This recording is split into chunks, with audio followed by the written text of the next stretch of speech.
দুনিয়ার সবচেয়ে সুখী মানুষ। এই সরি সরি সরি, খেয়াল করিনি। শুধু একটা পুকুরের অভাব খামারে। রাজহাঁস পানিতে নেমে গেছে। যেহেতু আমার হাঁস গোসল করানোর মতো কোনো জায়গা নেই, তাই হাঁসগুলোকে একটু গোসল করিয়ে দিই। গোসল করি, অনেক গরম আজকে। ওরা যদিও ওরা গোসল করতে চায়, কিন্তু আসলে ভয়ে পালায়।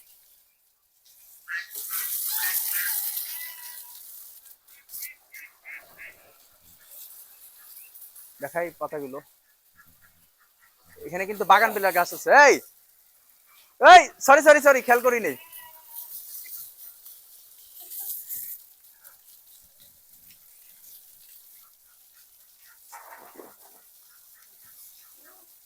ভিজে গেছস?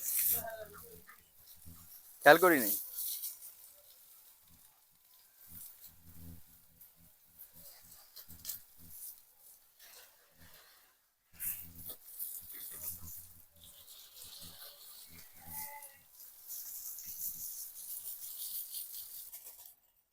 গোসল করেছে সব।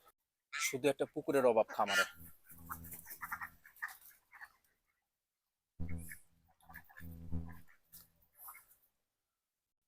পুকুর থাকলেই হইতো, আজকে পানিতে নেমে যেত। আমি বললাম না, পানিতে একটু গোসল করে দিলে এরা গোসল করতে চাবে। হাঁসের শরীরে, হাঁসের মাংস খেলে আমাদের গরম লাগে কেন? হাঁসের শরীরেই অনেক গরম। হাঁসের হাঁসের শরীরেই গরম, যার কারণে আমাদের হাঁসের মাংস খেলে আমাদের গরম লাগে। হ্যাঁ, সবেদা ফল দেখেন। সবেদা গাছের কথা প্রায় বলেছিলেন, সবেদা গাছ খামারে লাগানো হয়েছে।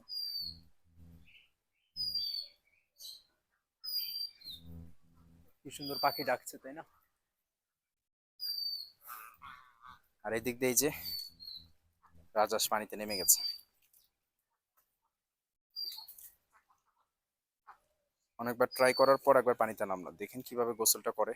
তো আজকে তাহলে বিদায় নেই। আর যারা এখনও আমার ফেসবুক অথবা ইউটিউব চ্যানেল সাবস্ক্রাইব অথবা ফলো করেন নাই, তারা চাইলে ফেসবুক অথবা ইউটিউব চ্যানেল সাবস্ক্রাইব অথবা ফলো করতে পারেন আসিফ ট্রেডিং ফার্ম হাউস নামে। তো সবাই ভালো থাকবেন।